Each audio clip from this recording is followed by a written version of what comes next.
તો આ તરફ ખેડા ભાજપના ઉમેદવાર દેવુસિંહ ચૌહાણના નામાંકન સામે વાંધા અરજી આવી છે। નડિયાદના નાગરિકે ચૂંટણી અધિકારી સમક્ષ આ વાંધા અરજી કરી છે।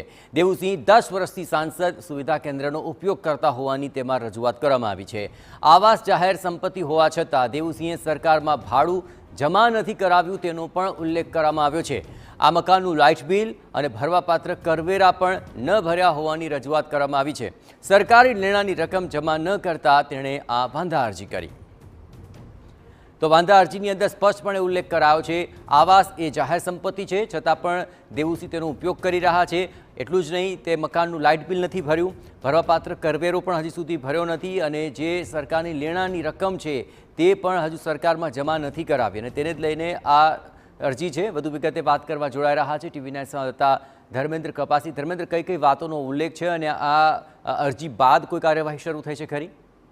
જે સમગ્ર મામલાની વાત કરવામાં આવે તો લોકસભાની ચૂંટણી અંતર્ગત જે ઉમેદવારો દ્વારા ફોર્મ ભરવામાં આવે છે, જેમાં ભાજપ પક્ષ તરફથી દેવુસિંહ જયસિંહભાઈ ચૌહાણ દ્વારા ફોર્મ ભરવામાં આવ્યું હતું।